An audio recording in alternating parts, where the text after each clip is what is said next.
আল্লাহ তাআলা কুরআনুল কারীমের মধ্যে বলেন, ইয়া আইয়ুহাল্লাযীনা আমানু কু আনফুসাকুম ওয়া আহলিকুম নারা। আল্লাহ তাআলা বলেন, হে ঈমানদারেরা, নিজে জাহান্নামের আগুন থেকে বাঁচো, অধীনস্থদেরকেও বাঁচাও। আমরা সবাই ঈমানদার। আমরা কি জোরে গণ, এত জোরে কইছেন বাবারে বাবা। আমরা সবাই কি জোরে বলেন, আরো জোরে বলেন, আমরা সবাই কি? তাহলে এই নির্দেশনা আল্লাহ কাদের দিয়েছেন বলেন? আমাদের। আল্লাহ তাআলা বলেন, হে ঈমানদারেরা, উ আনফুসাকুম ওয়া আহলিকুম নারা, তোমরা নিজেরা জাহান্নামের আগুন থেকে বাঁচাও, অধীনস্থদেরকেও জাহান্নামের আগুন থেকে বাঁচাও। প্রথম প্রশ্ন, আল্লাহ তাআলা আমাদেরকে বলছেন জাহান্নামের আগুন থেকে বাঁচো, বুঝলাম। ঈমান এনেছি, আল্লাহর হুকুম আহকাম মেনে চলার মাধ্যমে জাহান্নাম থেকে নিজেরে বাঁচাবো। কিন্তু দুনিয়ার কোনো মানুষের এই ক্ষমতা নাই যে সে আরেকজন মানুষকে জাহান্নাম থেকে বাঁচাবে। বলেন তো, এই ক্ষমতা কারো আছে নাকি? জোরে বলেন, আছে নাকি? তবে আমাদের দেশের কিছু বাবাদের এই ক্ষমতা আছে, আছে না? কয় না এরকম? বাংলাদেশে একটা মতবাদ আছে, তারা বলে জান্নাতে যাওয়ার জন্য মুসলিম হওয়া লাগে না, ঈমান লাগে না। নাউজুবিল্লাহ বলেন। আবার কিছু বাবা আছে যারা হেদায়েতের টেন্ডারি নিয়ে নিছে, আছে না নাই? আবার কিছু লোক আছে বলে আমার মার্কায় ভোট দিলে জান্নাত নিশ্চিত, আছে না নাই? মনে রাখতে হবে, এই ধরনের চিটিংবাজি চলবে না। কারণ জান্নাতে নেওয়ার ক্ষমতা, হেদায়াত দেওয়ার ক্ষমতা আল্লাহ তাআলা সারা পৃথিবীর মধ্যে যদি একজন মানুষকে দিত, তিনি হতেন মুহাম্মাদুর রাসূলুল্লাহ সাল্লাল্লাহু আলাইহি ওয়াসাল্লাম। রাসূল আকরাম সাল্লাল্লাহু আলাইহি ওয়াসাল্লামকে যদি আল্লাহ এই সুযোগ দিতেন, ও পয়গম্বর, একজন ব্যক্তিকে হেদায়েত দেওয়ার ক্ষমতা আপনাকে দেওয়া হলো, আমার আপনার নবী কম পক্ষে আবু তালেবের ব্যাপারে সুপারিশটা করতেন। ও আল্লাহ, আমার 8 বছর বয়স থেকে নিয়ে 50 বছর বয়স পর্যন্ত যেই চাচা কাফেরদের সামনে আমার জন্য ঢালের মতো দাঁড়ায় ছিল, ও মালিক, আমার ওই চাচারে আপনি হেদায়েতটা দেওয়ার ক্ষমতা আমারে দেন। কিন্তু ইতিহাস বলে ভিন্ন কথা। আবু তালেব যখন জীবনের অন্তিম সময়, নবীজি খুব ভালো মতো জানে যে আমার চাচা আমাকে যত ভালোবাসুক না কেন, আর আমি চাচাকে যত ভালোবাসি না কেন, চাচা যদি ঈমান না আনে, আমাকে মোহাব্বত করা আর আমার তাকে মোহাব্বত করা তাকে জাহান্নাম থেকে বাঁচাতে পারবে না।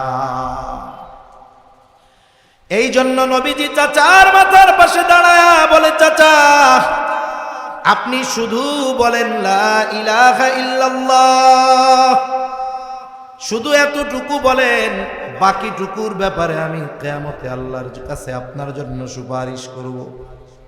নসিব খারাপ, আবু জেহেল, উতবা, সাইবা আবু তালেব রে আইসা উস্কায়া দিছে।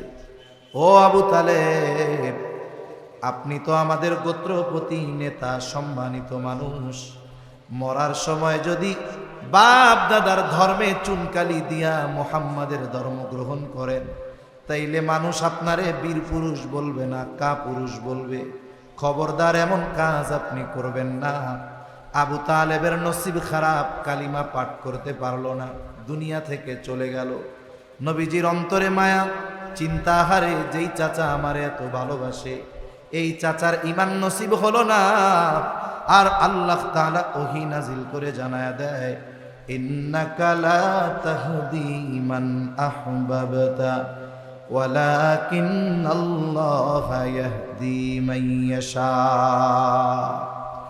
আল্লাহ তাআলা বলেন, ইন্নাকা লা তাহদি মান আহবাবতা, আপনি যাকে ভালোবাসেন তাকে আপনি হেদায়েত দিতে পারবেন না, ওয়ালাকিন্নাল্লাহা ইয়াহদি মান ইয়াশা, বরং আল্লাহ যাকে চায় তিনি তাকে হেদায়েত দেয়। তাহলে দুনিয়াতে কোনো মানুষ কাউকে জাহান্নাম থেকে বাঁচানোর ক্ষমতা রাখে না। তবে যার যতটুকু দায়িত্ব দেওয়া হয়েছে ওইটুকু পালন করলো কিনা এটা দেখা হবে। হযরতে নূহ আলাইহিস সালাম কলিজার টুকরা সন্তান ঈমান আনে নাই। সে বলে আমি উঁচু পাহাড়ে উঠা যাব, পানি আমারে ধরতে পারবে না। বলেন তো নূহ আলাইহিস সালাম সন্তানকে দ্বীনের পথে আনার চেষ্টা কম করছে নাকি? জোরে বলেন না, কম করছে নাকি? কিয়ামতের দিন আল্লাহ তাআলা নূহ আলাইহিস সালামকে বলবে না, ও পয়গম্বর আপনার সন্তান কেন জাহান্নামী হলো জবাব দেন, জিজ্ঞাসা করবে না। কারণ আল্লাহ যেই দায়িত্ব নূহ আলাইহিস সালামকে দিয়েছে সন্তানের ব্যাপারে, তিনি সেই দায়িত্ব পালনে বিন্দু পরিমাণ ত্রুটি বিচ্যুতি করে নাই। লূত আলাইহিস সালামকে আল্লাহ জিজ্ঞাসা করবে না, ও পয়গম্বর কেন আপনার স্ত্রী আমার গজবে শেষ হলো, জাহান্নামী হলো জবাব দেন। আল্লাহ জিজ্ঞাসা করবে না। কেন করবে না? কারণ হলো স্ত্রীকে দ্বীনের পথে আনার জন্য যেই নির্দেশনা আল্লাহ দিয়েছেন উনি সেই দায়িত্ব পালনে বিন্দু পরিমাণ ত্রুটি বিচ্যুতি করেন না। তাহলে হেদায়েতের ক্ষমতা কারো হাতে নাই, তবে আমাদের হাতে কি আছে? বলে ইসলাম যেই নির্দেশনা দিয়েছে ওই নির্দেশনার আলোকে জাহান্নাম থেকে বাঁচানোর চেষ্টা আমি কতটুকু করলাম এটা দেখবেন কে? এটাই দেখবেন। আমার আপনার ইসলামী নির্দেশনা পালনে কোনো ত্রুটি বিচ্যুতি আছে কিনা। যদি আমার চেষ্টায় কোনো ত্রুটি বিচ্যুতি না থাকে, এখন সন্তানের হেদায়েত নসিবে নাই, আমার চেষ্টার ত্রুটি আমি করি নাই, আল্লাহ আমাকে জিজ্ঞাসা করবে না যে কেন ও জান্নাতি হইল না। তাহলে সন্তানদেরকে জাহান্নাম থেকে বাঁচানোর চেষ্টা করা ফরজ। এই আয়াতে যতগুলো শিক্ষা আছে এর মধ্যে অন্যতম শিক্ষা হলো সন্তানদেরকে জাহান্নাম থেকে বাঁচানোর জন্য দ্বীনের উপরে প্রতিপালন করা পিতার উপরে ফরজ। আবার রাসূলুল্লাহ সাল্লাল্লাহু আলাইহি ওয়াসাল্লাম বলেন, কুল্লুকুম রাঈনা ওয়া কুল্লুকুম মাসউলুনা আন রাঈয়াতিহি। নবীজি বলেন তোমরা প্রত্যেকেই দায়িত্বশীল, প্রত্যেককে তার দায়িত্বের ব্যাপারে জিজ্ঞাসা করা হবে। পিতাকে সন্তানের ব্যাপারে জিজ্ঞাসা করা হবে, রাষ্ট্রপ্রধানকে রাষ্ট্রের ব্যাপারে জিজ্ঞাসা করা হবে, স্ত্রীকে তার স্বামীর ঘরের ব্যাপারে জিজ্ঞাসা করা হবে, স্বামীকে স্ত্রীর ব্যাপারে জিজ্ঞাসা করা হবে। তাহলে বলেন তো আমার আপনার যাদের সন্তান আছে অথবা সন্তান আল্লাহ ভবিষ্যতে দিবে, ওই সন্তানদের ব্যাপারে কিয়ামতের দিন আল্লাহ তাআলার সামনে জিজ্ঞাসার কাঠগড়ায় দাঁড়ানো লাগবে কি লাগবে না? আল্লাহর কাছে জিজ্ঞাসার কাঠগড়ায় দাঁড়াতে হবে যে তোমারে যে সন্তান দিছিলাম এই সন্তানকে দ্বীন শেখানোর ব্যাপারে তোমার ভূমিকা কি ছিল। আমি যদি চিন্তা করি যে সন্তান কোনো মতে বড় বানায় লেখাপড়া শেখায় চাকরি একটা দিমু আর বৈশা বৈশা খামু, কি মজা কি মজা। আল্লাহ কি এই জন্যই শুধু সন্তান দিছে নাকি? এজন্যও দেয়। এজন্য আয়াত আর হাদিসের আলোকে দ্বীনের উপরে সন্তান প্রতিপালন, সন্তানের তারবিয়াত এটা ফরজ। এখন প্রথম কথা, এই তারবিয়াত শুরু হবে কখন? জেনারেল ধারণা যে সন্তান দুনিয়ায় আসবে, দুধ ছাড়বে, একটু বড় হবে, এরপরে মোটামুটি তাকে যা শেখানোর শেখাতে হবে। তবে ইসলাম জানায় দেয় সন্তান দুনিয়ায় আসার পরে সন্তানের তারবিয়াত নয়, বরং সন্তানের তারবিয়াত চলমান এক প্রক্রিয়া, এটা শুরু হবে অনেক আগে। কমপক্ষে একজন যখন বিবাহ করে বলে এই বিবাহের মাধ্যমে মূলত সন্তানের তারবিয়াত শুরু হয়ে যায়। বিবাহের উদ্দেশ্য কি? বিবাহের যতগুলো উদ্দেশ্য আছে এর মধ্যে অন্যতম একটি উদ্দেশ্য হলো নেক সন্তান। বিবাহের অন্যতম একটা উদ্দেশ্য কি? জোরে বলেন। নেক সন্তান।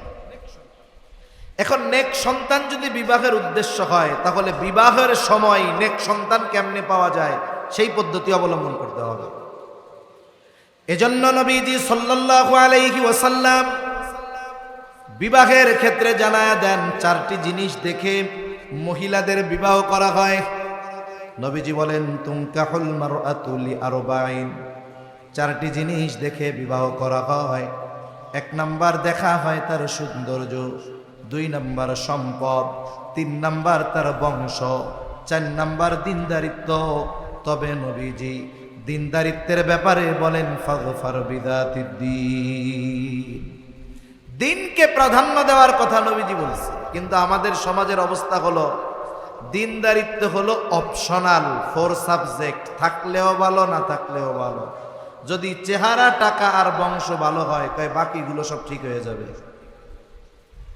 অথচ দিনদারিত্ব যদি থাকে, বাকিগুলো যদি কমতি থাকে, দিনকে প্রাধান্য দিয়ে যদি কেউ বিবাহ করে, দেখতে যদি একটু শ্যামলাও হয়, সম্পদ যদি একটু কমও হয়, বংশ যদি অনেক উঁচুও না হয়, কিন্তু দিনদারিত্বের ক্ষেত্রে কোনো কমতি নাই, আশা করা যায় এই দিনদার মায়ের গর্ভে আল্লাহ তাআলা এমন এক সন্তান দান করবে যা পিতা মাতার চক্ষু শীতলকরণের কারণ হয়ে যাবে।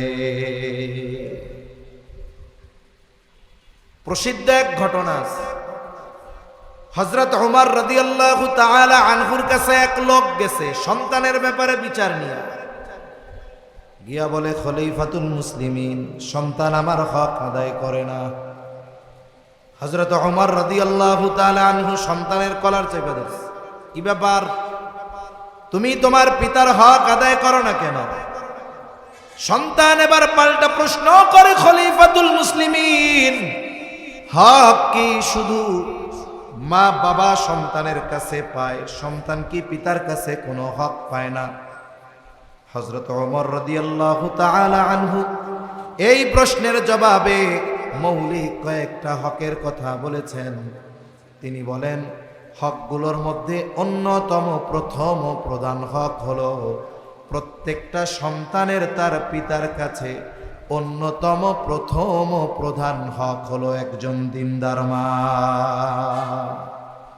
সন্তান আগে না সন্তানের মা আগে? কিন্তু সন্তানের মা আগে। তার মানে একজন বিয়া করবে, এরপরে সন্তান কপালে আছে কি নাই আল্লাহ ভালো জানে, সন্তান নসিবে আছে না নাই সে চিন্তা করে। তবে সন্তান আসার আগেই সন্তানের হক একটা রয়ে গেছে যে ওই সন্তানের জন্য একটা নেককার মায়ের ব্যবস্থা করতে হবে। আধুনিক মেডিকেল সায়েন্স কি বলে? বলে সন্তান 90% ক্যারেক্টার পায় তার মায়ের থেকে। 90% পায় কার থেকে? মার থেকে। 10% বাবা আর অন্যান্যদের থেকে। তার মানে মা যেমন হবে সন্তান তেমন হবে। এজন্য সন্তান তারবিয়াতের, দ্বীনের উপরে প্রতিপালনের প্রথম ধাপ হলো একজন নেককার মা। 2 নম্বর, বিবাহের পরে নেক সন্তানের জন্য আল্লাহ তাআলার কাছে দোয়া করা। কারণ পিতামাতার দোয়া সন্তানের জন্য বড় এক নিয়ামত। যেই দোয়াগুলো আল্লাহ ফিরায় দেন না, এর মধ্যে অন্যতম দোয়া হলো সন্তানের জন্য পিতামাতার দোয়া। এই দোয়ার শুরু হবে সন্তান দুনিয়ায় আসার আগে এমন নয়, বরং সন্তানের জন্য দোয়া শুরু হবে সন্তান দুনিয়ায় আসার আগে। সেজন্য আল্লাহ তাআলার কাছে নেক সন্তান চেয়ে দোয়া করা এটা পয়গম্বর আলাইহিমুস সালামের আমল। অনেক নবী নেক সন্তান চেয়ে আল্লাহর কাছে দোয়া করছে। মুসলিম মিল্লাতের পিতা ইব্রাহিম আলাইহিস সালাম নেক সন্তান চেয়ে আল্লাহর কাছে দোয়া করেছে। বয়স যখন 80 পার হয়ে 90-এর কোঠায় ইব্রাহিম আলাইহিস সালাম দোয়া চালায় গেছে, রব্বি হাবলি মিনাস সালিহিন, আয় আল্লাহ আমার একটা নেক সন্তান দান করেন। মুফাসসিরিনে কেরাম বলেন এই আয়াতে ইব্রাহিম আলাইহিস সালাম আল্লাহ তাআলার কাছে ছেলে সন্তান চেয়েছেন বলে জানা যায়। এই জন্য মুফাসসিরিনে কেরাম বলেন সন্তান যখন আল্লাহ তাআলার কাছে কেউ চাবে, ছেলে সন্তান চাবে, এটা ইব্রাহিম আলাইহিস সালামের আমল। এখন চাইছে ছেলে, আল্লাহ দিছে মেয়ে, মুখরে পেশার মতো বানায় ফেলবে। কি বলেন? হ্যাঁ, কারণ ছেলে হোক আর মেয়ে হোক, গর্ভে কি আছে না নাই এটা দুনিয়ার কেউ জানে না। জানে কে? মায়ের গর্ভে ছেলে না মেয়ে এটা কেউ জানে না। কার ছেলে হবে কার মেয়ে হবে কেউ জানে না। বরং ছেলে হোক মেয়ে হোক, যিনি দেন তিনি কে? আল্লাহ তাআলা বলেন, ইয়াহাবু লিমান ইয়াশাউ ইনাসাও ওয়া ইয়াহাবু লিমান ইয়াশাউ যুকুর আও ইউযাওবিজুহুম যুকরানাও ওয়া ইনাসা ওয়া ইয়াজআলু মান ইয়াশাউ আকিমা। আল্লাহ তাআলা যাকে চান তাকে কন্যা দেন, আল্লাহ তাআলা যাকে চান তাকে ছেলে দেন, আল্লাহ তাআলা যাকে চান ছেলে মেয়ে উভয়টা দেন। আবার আল্লাহ যাকে চান তারে বন্দা বানায় রাখেন। এই জন্য চাইলাম ছেলে, দিল আল্লাহ মেয়ে, রাগ হওয়া যাবে না। কারণ ছেলে হোক মেয়ে হোক, যেটাই হোক না কেন সিদ্ধান্ত কার। এজন্য মেয়ে হওয়ার পরে যদি কেউ মুখ পোড়ায়, সে আল্লাহর ফয়সালার ব্যাপারে নারাজ হয়, নাখোশ হয়। অথচ ইমানদার আল্লাহর সিদ্ধান্তের উপরে সর্বদা খুশি থাকবে। ঠিক কিনা বলেন? আল্লাহর সিদ্ধান্ত মাথা পেতে নিবে, এটা ইমানদারের পরিচয়। ইব্রাহিম আলাইহিস সালাম দোয়া করেছে, আয় আল্লাহ আমার একটা নেক সন্তান দেন। পিতার দোয়া সন্তানের জীবনে কেমন প্রভাব ফেলে এই শিক্ষাটাও এইখানে আছে। আল্লাহ তাআলা সংবাদ দিলেন, ফাবাশশারনাহু বিগুলামিন হালিম। আল্লাহ তাআলা বলেন, আমি তাকে একজন সহনশীল সন্তানের সুসংবাদ দিলাম। সহনশীলতা এমন এক গুণ, বলে এটা অনেকগুলো ভালো গুণের সমন্বয়ে একটি গুণ। যিনি সহনশীল তিনি সবের হবেন, তিনি শাকের হবেন, তিনি আবেদ হবেন, তিনি আল্লাহ রসুলের আনুগত্য পালনে কোনো ধরনের কোনো দুর্বলতা প্রদর্শন করবেন না। আল্লাহর আদেশ মানার ক্ষেত্রে উনি অগ্রগামী থাকবেন। আল্লাহ বলেন, আমি তাকে এক সহনশীল সন্তানের সুসংবাদ দিলাম। আল্লাহ সন্তান দিছে, এই যে ঘোষণা দিছে সহনশীল সন্তান, আসলে কেমন সহনশীল এটা আল্লাহ তাআলা পরীক্ষা নিয়ে জানায় দিছে। দুইটা পরীক্ষা আল্লাহ নিছেন। একটা হলো ইব্রাহিম আলাইহিস সালামের মুহাব্বতের পরীক্ষা, সন্তানরে জবাই করার আদেশ দিয়া। আরেকটা হলো এই যে সন্তান, এটা কেমন সহনশীল, ওই সন্তানের পরীক্ষা নিয়ে বাপরে জানায় দিছেন যে আমি আল্লাহ কেমন সহনশীল সন্তান আপনারে দিছি। ওই যে দোয়ার বরকত, দোয়ার কারণে যেই সন্তানের সুসংবাদ দিয়েছিলাম, এই সন্তান কেমন দেখানেন। যখন সন্তান বাবার সাথে চলার উপযুক্ত হয়েছে, ফালাম্মা বালাগা মাআহুস সা'য়া ক্বালা ইয়া বুনাইয়া ইন্নী আরা ফিল মানামি আন্নী আযবাহুকা ফানজুর মাযা তারা। সন্তান যখন বাবার সাথে চলার উপযুক্ত হয়েছে, আল্লাহ তাআলা ইব্রাহিম আলাইহিস সালামকে স্বপ্ন দেখাইলেন যে তিনি তার সন্তানকে জবাই করতেছেন। আর পয়গম্বর আলাইহিমুস সালামের স্বপ্ন, এটা ওহী, আল্লাহর নির্দেশ। ইব্রাহিম আলাইহিস সালামকে আল্লাহ নির্দেশ দিয়েছেন ছেলেরে জবাই করতে। কত ঝামেলার কি, ছেলেরে ধরবে আর জবাই করবে, এটাই তো কাজ। কিন্তু ইব্রাহিম আলাইহিস সালামও পরীক্ষা করতে চায়, আল্লাহ তো আমার এক সহনশীল সন্তান দিয়েছে, দেখি আল্লাহর এই আদেশের ব্যাপারে আমার সন্তানের মনোভাব কি। তার মনোভাব যাই হোক না কেন, ইব্রাহিম আলাইহিস সালাম আদেশ পালনে বদ্ধপরিকর। তিনি এবার সন্তানের কাছে গেছেন, সন্তানকে বলে, ইয়া বুনাইয়া ইন্নী আরা ফিল মানাম আন্নী আযবাহুকা ফানজুর মাযা তারা। ও আমার সন্তান, আমি স্বপ্নে দেখলাম তোমারে আমি জবাই করতেছি, এই ব্যাপারে তুমি কি কও, তোমার মনোভাব কি? সন্তান তো বলতে পারতো, ও বাবা ৮৬ বছর বয়সে আল্লাহ আমারে দিছে, স্বপ্নেই নাইলে একটু দেখছেন, স্বপ্নে দেখলেই কি জবাই করা লাগবে নাকি? কিন্তু ওই ছোট্ট বাচ্চা শিশু সন্তান সে জানে আমার বাবার স্বপ্ন আর সাধারণ মানুষের স্বপ্ন এক না। সন্তান জানে আমার বাবার স্বপ্ন নিছক কোনো স্বপ্ন নয়, বরং আমার বাবা যেটা স্বপ্নে দেখছেন এটা আদেশ যার, তিনি কে? আরো জোরে বলেন কে? আল্লাহ আদেশ করেছে। আর সন্তান এবার জবাব দেয়, ইয়া আবাতি ফাআল মা তুমার সাতাজিদুনি ইনশাআল্লাহু মিনাস সাবিরিন। ওই বাচ্চা জবাব দেয়, ও আমার পিতা, আল্লাহ তাআলা আপনাকে যা আদেশ করেছে আপনি সেটা বাস্তবায়ন করেন, আপনার কোনো চিন্তা নাই। সাতাজিদুনি ইনশাআল্লাহু মিনাস সাবিরিন, আপনি আমাকে ধৈর্যশীলদের অন্তর্ভুক্ত পাবেন। এখানে শিক্ষণীয় বিষয় কি? ইব্রাহিম আলাইহিস সালাম দোয়া করছে, আল্লাহ নেককার সন্তান দেন। আল্লাহ বলেন, দিলাম আপনারে হালিম। কেমন হালিম?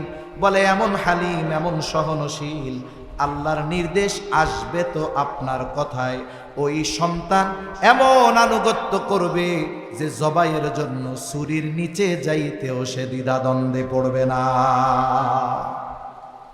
এটা ইব্রাহিম আলাইহিস সালামের দোয়ার ফসল।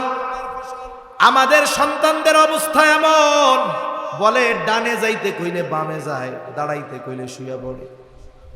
কত মানুষের অভিযোগ, সন্তান কথা শোনে না, বড় হয়ে গেছে, কথা শোনে না, উল্টাপাল্টা চলে, যা কই তার অন্যদিকে যায়। আমাদেরও চিন্তা করা দরকার, এই সন্তান দুনিয়ায় আসার আগে কয়দিন আমি আপনি আল্লাহর কাছে দোয়া করেছি, এ হিসাবও করা দরকার। এজন্য সন্তান দুনিয়ায় আসার আগে সন্তানের জন্য দোয়া করা আল্লাহ তাআলার কাছে, আল্লাহ যেন নেক সন্তান দেয়। তাহলে বিবাহের পরে অন্যতম কাজ হইল পিতামাতার নেক সন্তান চেয়ে আল্লাহর কাছে দোয়া করা। আবার অনেকের ক্ষেত্রে এমন হয়, বিবাহ অনেক দিন হইছে, আল্লাহ সন্তান দেয় না। সারা দেশে ডাক্তার দেখাইছে, পরীক্ষা করাইছে, কোনো অসুবিধা নাই, কিন্তু সন্তান হয় না। এই ধরনের মানুষেরা দুই দলে বিভক্ত হয়ে যায়। একদল চিন্তা করে যে এত চেষ্টা করাইলাম, পরীক্ষা করাইলাম, কোনো অসুবিধা নাই, এরপরেও সন্তান হয় না, কি করব? কিছু মানুষ তাদের বুদ্ধি দেয়, শোনো, সব কিছু ডাক্তার দেখাইলে হয় না, কি করতে হয়? কিছু জিনিস আছে ফকির কবিরাজির ব্যাপার, অমুক জায়গায় এক ফকির আছে, তার কাছে যাও। ওনার কাছে গেলে 14 ঘাটের পানি, 16 গাছের বড়ই পাতা, 18 গাছের বড়ের কাটা, এইগুলা ভিজাইয়া পয়ড়া দিব, গোসল করলে পোলা পান হয়ে যাইব। আছে না নাই? জোরে কন। এইবার ওই বাবার কাছে গেছে, বাবা বলে তোর সন্তান হবে তো ঠিক আছে, আমার বাবা হইল অমুক মাজারে শুয়ে আছে, ওই জায়গায় 5টা গরু মানত কর। আস্তে আস্তে কি করতেছে? বলে ওকে শিরকের মধ্যে নিচ্ছে, ঈমানহীনতার দিকে নিয়ে যাচ্ছে। এটা হলো এক দল। আর এক দল চিন্তা করে দুনিয়ার চিকিৎসা যেখানে শেষ, আল্লাহর চিকিৎসা সেখান থেকে শুরু। স্বামী স্ত্রী দুইজনে মিলে হজ উমরায় চলে যায়, দোয়া কবুলের জায়গা আর সময়গুলোয় আল্লাহর কাছে দোয়া করে, কান্না করে। দেখা যায় সময়ের সাথে জায়গার সাথে কানেকশন হয়ে গেছে, দোয়া করেছে, আল্লাহ তাআলা দোয়া কবুল করেছে। 1 বছর ঘুরতে পারে নাই, আল্লাহ তাআলা কোল জুড়ায়া নয়ন শীতলকারী সন্তান দিয়ে দিয়েছে। আল্লাহ পারে কি পারে না? দুনিয়ার ডাক্তাররা বলছে হবে না, কিন্তু আল্লাহ যদি বলে হবে, সম্ভব কি সম্ভব নয়?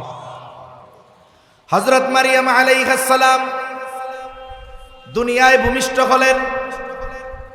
ওনার মা গর্ভে থাকা অবস্থায় আল্লাহর কাছে মানত করছে, ও রব, আমার গর্ভে যেই সন্তান, এটাকে আমি আপনার জন্য উৎসর্গ করলাম বাইতুল মুকাদ্দাসের খাদেম হিসাবে। ওই সময়ের নিয়ম ছিল কোন নারীদেরকে বাইতুল মুকাদ্দাসের খাদেম হিসাবে গ্রহণ করা হতো না। মুফাসসিরিনে কেরাম বলেন, এখানে মূলত কৌশলে মারিয়াম আলাইহিস সালামের মা আল্লাহর কাছে ছেলে চাইছে। উনি চিন্তা করেছে ছেলেই হবে, কিন্তু আল্লাহ দিছে মেয়ে। উনি দেখা তো টেনশনে পড়ে গেছে, চাইলাম কি আর আল্লাহ দিল কি, মানত তো করে ফেলছে। এখন মানত করে ফেলছে। ওনার বাবা ছিল বাইতুল মুকাদ্দাসের ইমাম, উনি মারা গেছে। এখন বাইতুল মুকাদ্দাসের ইমাম হলো ওনার খালু হযরত জাকারিয়া আলাইহিস সালাম। এখন মারিয়ামের লালন পালন কে করবে? সবাই আগ্রহী। লটারি হলো, লটারিতে জাকারিয়া আলাইহিস সালামের নাম উঠলো। একে তো খালার কাছে থাকবে, খালুর কাছে থাকবে, চিন্তা নাই, পেরেশানি নাই। উনি প্রতিপালিত হলেন খালার ঘরে, বড় হলেন। এরপরে মসজিদের পাশে ওনার জন্য একটা রুম বানায় দেওয়া হলো। সারাদিন উনি ওই জায়গায় ইবাদত করতেন, রাতের বেলায় খালার কাছে গিয়া থাকতেন। আল্লাহ তাআলা মারিয়াম আলাইহিস সালামের মাধ্যমে এক কুদরতের বহির প্রকাশ ঘটাতে চাইলেন। উনি যখন প্রাপ্তবয়স্ক, একদিন গোসল করতেছে, জিবরাইল আলাইহিস সালাম সুদর্শন এক পুরুষের বেশে ওনার সামনে হাজির। উনি প্রচণ্ড ভীত সন্ত্রস্ত হয়ে গেলেন, আল্লাহ তাআলার কাছে আশ্রয় কামনা করলেন। ওনার ভীতিকর পরিস্থিতি দেখে ফিরিস্তা তার পরিচয় জানায় বলল, শোনো, আল্লাহ তাআলা আমাকে পাঠিয়েছে এই উদ্দেশ্যে, তোমার গর্ভে এক সন্তান হবে, সন্তানের নাম হলো ঈসা আলাইহিস সালাম। তোমার গর্ভে একজন সন্তান হবে। এখন বলে কেমনে হবে? অবাক, আমাকে তো কোনোদিন কোনো পুরুষ স্পর্শ করে নাই। আল্লাহ তাআলা যেমনে চান তেমনে হবে। আল্লাহর নির্দেশে ফেরেশতা ঈসা আলাইহিস সালামের রূহ ওনার গর্ভের মধ্যে ফুঁকে দিলেন। উনি গর্ভবতী, সন্তান সম্ভবা হয়ে গেলেন। মুফাসসিরিনে কেরাম লেখেন, যখন কোনো নারী সন্তান সম্ভবা হয়, সন্তান ভূমিষ্ঠ হওয়ার সময় যত নিকটবর্তী হয়, তার শারীরিক গঠনের মধ্যে তত পরিবর্তন হয়। কিন্তু মারিয়াম আলাইহিস সালামের গর্ভে ঈসা আলাইহিস সালাম বড় হয়েছেন ঠিক, দুনিয়ায় আসার আগে কেউ কখনো বুঝতে পারে নাই যে ঈসা আলাইহিস সালাম মারিয়াম আলাইহিস সালামের গর্ভে আছে। কেউ বুঝতে পারে নাই যে ওনার পেটে একটা সন্তান আছে। সন্তান ভূমিষ্ঠ হওয়ার পর যখন উনি নির্জনতা থেকে লোকালয়ে নিয়ে আসছেন, তখন জানতে পারছে। এর আগ পর্যন্ত কেউ জানতে পারে নাই যে ওনার পেটে সন্তান আছে। আল্লাহ ওনার শারীরিক গঠন এমন ভাবে রাখছে। এখন যখন কারো গর্ভে সন্তান আসে, তখন মায়ের দেহের কিছু অংশ থেকেই আল্লাহ তাআলা এই সন্তানের দেহর গঠন সৃষ্টি করেন। এজন্য মুরব্বীরা, ডাক্তাররা তখন কি বলে? ওই মহিলার স্বামীকে বলে, ভালো মন্দ একটু খাওয়াইয়েন, দুধ, ডিম, কলা, আপেল, আনার, বেদানা, এগুলো একটু খাওয়াইয়েন, ভালো খাওয়াইতে বলে। এখন ঈসা আলাইহিস সালাম তো মায়ের গর্ভে আসছে, মারিয়াম আলাইহিস সালাম সন্তান সম্ভবা, ওনারও তো ভালো মন্দ খাওয়ার দরকার। কিন্তু উনি যে সন্তান সম্ভবা দুনিয়ার কেউ জানে? জোরে বলেন, জানে? জানে কে? আরো জোরে কে? দুনিয়ার কেউ যেহেতু জানে না, ওনার ভালো খাবারের ব্যবস্থা স্বয়ং যিনি করেছেন তিনি কে? আল্লাহ তাআলা ওনার রুমের মধ্যে খাবার পাঠায় দিতেন। জাকারিয়া আলাইহিস সালাম যখনই রুমে ঢুকতেন খোঁজ খবর নেওয়ার জন্য, ঢুইকাই দেখতেন হরেক রকমের ফলমূল। আল্লাহ তাআলা বলেন, কুল্লামা দাখালা আলাইহা জাকারিয়াল মিহরাবা ওয়াজাদা ইনদাহা রিজকা। উনি যখনই মারিয়াম আলাইহিস সালামের রুমের মধ্যে দেখে হরেক রকমের খাবার, ফলমূল। যেই ফল এখন বাজারে নাই, বলে শীতের কোনো শুটা ফল এমন না, পচা ফল এমন নয়, বরং কেমন যেন মনে হয় এই মাত্র গাছ থেকে ছিঁড়ে গাছ পাকা ফল মারিয়ামের সামনে। জাকারিয়া আলাইহিস সালাম অবাক হয়ে মারিয়াম আলাইহিস সালামকে জিজ্ঞাসা করে, ইয়া মারইয়ামু আন্না লাকি হাযা, এ মারিয়াম, এগুলো তোমার জন্য কোথার থেকে আসলো? মারিয়াম আলাইহিস সালাম জবাব দেয়, ক্বালাত হুয়া মিন ইনদিল্লাহ, এই ফলমূল যার পক্ষ থেকে এসেছে তিনি কে? জাকারিয়া আলাইহিস সালাম পয়গম্বর, নবীদের ঈমানের পাওয়ার হলো সবচাইতে বেশি। নবীদের ঈমান সবচাইতে বেশি। নবীদের ঈমান তো এটা মেনে নেয় যে আল্লাহ চাইলে গাছ পাকা তরু তাজা ফল সিজন ছাড়াও খাওয়াতে পারে, ঠিক কিনা বলেন? এই জন্য এরপরে তিনি আর কোনো কথা বলেন নাই। জিজ্ঞাসা করছে পাইছো কই? কয়ে দিছে আল্লাহ। জাকারিয়া আলাইহিস সালামের ঈমান এত পাওয়ারফুল, যেহেতু নবী উনি দ্বিতীয় আর কোনো প্রশ্ন করেন নাই, কারণ ওনার ঈমান ওনাকে ওটা বিশ্বাস করিয়েছে যে আল্লাহ চাইলে যাকে খুশি যেভাবে খুশি খাওয়াতে পারে। আমাদের দেশে হইলে আমরা কি করতাম? যদি কারো কাছে এই ফল থাকতো, এখন বাজারে নাই, কোনো জায়গায় নাই, পাইছস কই? ও যদি কই যে আল্লাহ দিছে, লাঠি একটা নিয়ে আল্লাহ দিছে বুঝলাম, পাইছস কই এটা বল আগে, পাইছস কই এটা ক। আর জাকারিয়া আলাইহিস সালাম আর কোনো কিছু জিজ্ঞাসা করেন নাই, কারণ তিনি জানেন এটা আল্লাহর জন্য একেবারে সিম্পল একটা ব্যাপার, ঠিক কিনা কন? জাকারিয়া আলাইহিস সালামের দাড়ি পেকে গেছে, চুল পেকে গেছে, সব পেকে গেছে। ওনার স্ত্রীও বন্ধা, উনি মোটামুটি সুনিশ্চিত যে ওনাদের আর কোনো সন্তান হওয়ার সম্ভাবনা নাই, কারণ সন্তান হওয়ার জাগতিক যত কারণ সব ওনাদের মধ্য থেকে আউট হয়ে গেছে, কারণ উনি একেবারে বৃদ্ধ হয়ে গেছেন। জাগতিক যে কারণগুলো কোনোটাই পরিলক্ষিত হয় না যে সন্তান হবে। আবার স্ত্রীও বন্ধা, নিজেও বৃদ্ধ। কিন্তু যখন তিনি দেখলেন আল্লাহ তাআলা ঘরের মধ্যে মারিয়াম তাকে আসমানি খাবার খাওয়ায়, ওনার দিলের মধ্যে চিন্তা চলে আসছে যেই আল্লাহ অসময়ে গাছ পাকা তরুতাজা ফল মারিয়ামকে খাওয়াইতে পারে, সেই আল্লাহ আমি বৃদ্ধ হলেও আমার স্ত্রী বন্ধা হলেও সন্তান দিতে পারে। এইবার তিনি আল্লাহর কাছে দোয়া করেছে ওই রুমের মধ্যে দাঁড়ায়া। হুনালিকা দাআ জাকারিয়া রাব্বাহ ক্বালা রাব্বি হাবলি মিন লাদুনকা যুররিয়াতান তাইয়্যিবাহ। দোয়া করে বলে, ও রব আপনি আমার একটা পবিত্র সন্তান দেন। কেমন যেন পয়গম্বর জাকারিয়া আলাইহিস সালাম বলে, আল্লাহ আপনি তো অসময়ে মারিয়াম রে তরুতাজা গাছ পাকা ফল খাওয়ান, আপনি তো সেই মালিক, আপনি চাইলে আমি বৃদ্ধ স্ত্রী বন্ধা আমাকেও সন্তান দিতে পারেন। জাকারিয়া আলাইহিস সালাম দোয়া করে একটু পরে নামাজে দাঁড়ায় গেছে। আল্লাহ তাআলার পক্ষ থেকে সুসংবাদ দিয়ে ফেরেশতা হাজির। জাকারিয়া আলাইহিস সালাম নামাজে দাঁড়ায় গেছে, আর ফেরেশতারা সুসংবাদ নিয়ে চলে আসছে। ফানাদাতুল মালাইকাতু ওয়া হুয়া কাইমুন ইউসাল্লি ফিল মিহরাব আন্নাল্লাহা ইউবাশশিরুকা বিয়াহইয়া। ফেরেশতারা ডাক দিয়া বলে, ও জাকারিয়া আলাইহিস সালাম আপনি আপনার সন্তানের সুসংবাদ নেন। শুধু সন্তানের সুসংবাদ দিয়েছে তা নয়, বরং ওই সন্তানের নাম আল্লাহ রেখে দিয়েছেন ইয়াহইয়া। সুবহানাল্লাহ কোন। তাহলে যাদের সন্তান হয় না নিরাশ হওয়ার কোনো কারণ নাই। দুনিয়ার সব চিকিৎসা যদি ব্যর্থ হয়ে যায়, মহান চিকিৎসকের চিকিৎসা সন্তান দিতে পারে কি পারে না? মূল কথা হলো সন্তানের জন্য দোয়া বেশি বেশি করা, কারণ মা বাবার দোয়ার প্রভাব সন্তানের জীবনে পড়ে। এইবার সন্তান দুনিয়ায় ভূমিষ্ঠ হলো, মৌলিক কয়েকটা জিনিসের খেয়াল রাখতে হবে। দুনিয়া আসার পরে সন্তানের কিছু হুকুক আছে, এগুলো আদায় করতে হবে। এরপরে যখন একটু সে বড় হবে, এক নাম্বার সন্তানের অন্তরে ঈমান আর তাওহীদকে সুদৃঢ় করতে হবে। শিশুকাল থেকেই তাকে ঈমানের শিক্ষা দিতে হবে।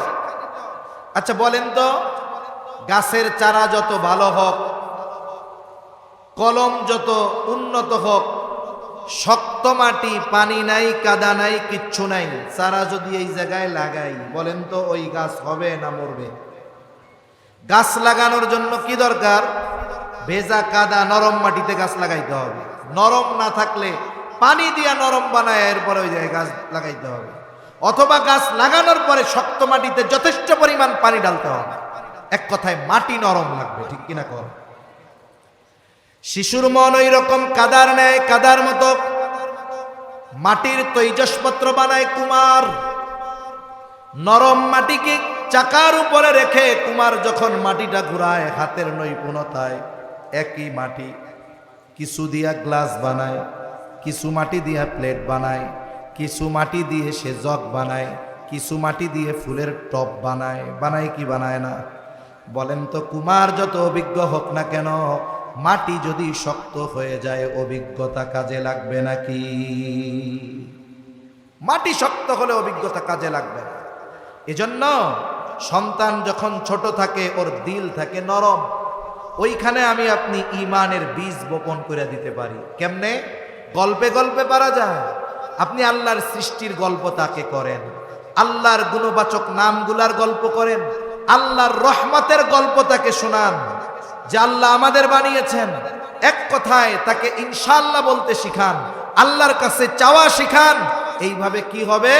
ছোট মানুষ আল্লাহর সাথে তার একটা সংযোগ স্থাপন হয়ে যাবে। ঠিক কিনা বলেন? এভাবে ঈমান আর তাওহীদের বীজ তার অন্তরে বপন হয়ে যাবে। 2 নাম্বার, উত্তম আদর্শ আর নীতি নৈতিকতার শিক্ষা দিতে হবে সন্তানদের। এই জন্য 1 নম্বরে অভিভাবক যারা, তাদের উত্তম আদর্শে আদর্শিত হতে হবে। কারণ মা বাবা যদি উত্তম আখলাকওয়ালা হয়, তার প্রভাব সন্তানদের মধ্যে পড়বে। আর মা বাবা যদি অনৈতিক হয়, দুশ্চরিত্রের হয়, তাদের আখলাক যদি খারাপ হয়, এর প্রভাব সন্তানের মধ্যে পড়বে। মা বাপ দুইজন যদি বকাঝকা করে, সন্তান বকাঝকা শিখবে। মা বাবা দুইজন যদি পরস্পরকে সালাম দেওয়ায় অভ্যস্ত হয়, তাহলে সন্তানও সালাম দেওয়ায় অভ্যস্ত হবে। তার মানে সন্তানের নীতি নৈতিকতা গঠনের অন্যতম ভূমিকা পালন করে মা বাবা। 3 নাম্বার বিষয় বলে আমল ও ইবাদত ও ইলম অর্জনের প্রতি আগ্রহী করে তোলা। আমল ও ইলম অর্জনের প্রতি আগ্রহী করে তোলা। এজন্য রাসূল আকরাম সাল্লাল্লাহু আলাইহি ওয়াসাল্লাম বলেন, তোমাদের সন্তানদের বয়স যখন 7 বছর হবে নামাজের জন্য আদেশ দিবা। এখন বলেন তো, 7 বছরে যদি আদেশ দিতে হয়, 7 বছরে যদি আদেশ দিতে হয়, তাহলে তার আগ থেকে তাকে আমল শেখাতে হবে কি হবে না? শিক্ষা যেটা দিতে চাই, যেটার আদেশ দিতে চাই, এটা শেখাতে হবে আগে। সাথে সাথে উলামায়ে কেরামের সংস্পর্শে নিয়ে যাওয়া, আলেমদের ব্যাপারে, আলেম হওয়ার ব্যাপারে আগ্রহী করে তোলা, মাদ্রাসায় প্রাথমিক দিনই শিক্ষাগুলো দেওয়া, এই দায়িত্বগুলো অভিভাবকের মূলত। কিন্তু আমাদের সমাজ ব্যবস্থা, রাষ্ট্র ব্যবস্থা এমন যে সন্তানকে দ্বীনের উপরে প্রতিপালন করা এই সমাজের দিনদার মানুষ যারা, তাদের জন্য কঠিন। ঠিক কিনা বলেন? এই দায়িত্বগুলো কারা নিছে? বলে এই সন্তানদের দ্বীনের উপরে প্রতিপালন করা আমাদের জন্য ফরজ। কিন্তু এই দায়িত্বগুলো নিয়েছে এই যে রাজাসন মাদ্রাসার মতো মাদ্রাসাগুলা। আমি আপনি সন্তানকে পরিপূর্ণ তাওহীদ আর ঈমানের শিক্ষা দিতে পারি না, কিন্তু তারা তাওহীদের আর ঈমানের শিক্ষা এই মাদ্রাসাগুলোতে শিখে। আমি আপনি কর্মব্যস্ততায় রুটি রুজি উপার্জন করতে গিয়ে সন্তানদেরকে নীতি নৈতিকতা আর উত্তম আখলাকের আলোকে গড়ে তুলতে পারি না, কিন্তু এই মাদ্রাসাগুলো আমার আপনার কোমলমতি সন্তানদেরকে আদব আখলাক শেখায়। ঠিক কিনা বলেন? আমি আপনি আমার আপনার কর্মব্যস্ততার কারণে সন্তানদেরকে আমল আর ইলম অর্জনের প্রতি আগ্রহী করতে পারি না, কিন্তু এই রাজাসন মাদ্রাসার মতো মাদ্রাসাগুলো 5-6 বছরের সন্তানদেরকে পাক্কা নামাজি বানায়। তাহলে এই জাতি মাদ্রাসাগুলার কাছে ঋণী, এ সমাজ মাদ্রাসাগুলার কাছে ঋণী। এগুলো যে আমাদের জন্য কত কল্যাণকামী এই প্রতিষ্ঠানগুলো, আমাদের জন্য কত বড় নেয়ামত, এটা হয়তো এখন বুঝতে পারতেছি না, হয়তো অনেকে বুঝতে পারবে তখন, করার কিছু থাকবে না যখন। ঠিক কিনা বলেন? এজন্য এই মাদ্রাসাগুলোর প্রতি আমাদের কল্যাণকামী হওয়া দরকার। কারণ যেই বিষয়টা শরীয়তে ইসলাম আমার আপনার উপরে ফরজ করে দিয়েছিল, আমার দায়িত্বটা পালন করে দিচ্ছে এই প্রতিষ্ঠানগুলো। এজন্য এই প্রতিষ্ঠানগুলোর ব্যাপারে কল্যাণকামী আমরা হব না। কারা কারা হাত উঁচা করি? ওই মিয়া, আপনি কল্যাণকামী হবেন না? আচ্ছা, হাত নামান। হুজুর যা কয় ভালো হইতে কইব। এক হুজুর ওয়াজ শুনতেছে, কিছু এলাকা আছে জিমায় জিমায় ওয়াজ শুনে, এরা মাহফিল থেকে যায় না। আমাদের কিছু অঞ্চল আছে একটু ক্লান্তি ঘুম লাগলে চলে যায়, কিছু এলাকা আছে ঘুমাবে মাগার মাহফিল থেকে উঠবে না, এটা একটা ভালো অভ্যাস। এখন ঘুমায় রয়েছে, এক বক্তা তালে তালে কয়ে বলছে জাহান নামে যাবেন, কারা কারা হাত উঁচা করেন। চাচা চিন্তা করছে, হাত উঁচা করতে কইছে, হুজুরে কি খারাপ কথা কইছে? জাহান্নামে। মাদ্রাসাগুলো আমাদের সর্বোচ্চ কল্যাণকামী। যেহেতু মাদ্রাসা আমাদের কল্যাণকামী, আমাদের ফরজ দায়িত্বগুলোর জিম্মাদারি তারা নিয়ে নিয়েছে। এজন্য মাদ্রাসাগুলোর ব্যাপারে আমাদের সর্বোচ্চ সহানুভূতিশীল হওয়ার দরকার আছে না নাই? জোরে বলেন, আছে না নাই? আছে। এজন্য দোয়া হয়ে যাবে এখন, কথা শেষ। দোয়ার আগে আল্লাহর হস্তে কেউ যাবেন না। একটু সন্তানের জন্য আজকে একটু আমাদের সাথে দোয়া কইরা যান, যে নেক সন্তান যেন আল্লাহ দেয়, যেইটা আছে ওইটা যেন দিনের উপরে থাকে। ওলামায়ে কেরাম আছে, একসাথে একটু দোয়া কইরা যান। যদি কারো মন চায় উঠবেন না, দোয়াটা কইরা যাবেন। এখন দোয়ার আগে একটু অনুরোধ, এটা তো একটা দ্বীনি প্রতিষ্ঠান, এখানে কোটিপতির ছেলে পেলে সবাই পড়ে না, অনেকে আছে তাদের পরিপূর্ণ খরচ দেওয়া লাগে।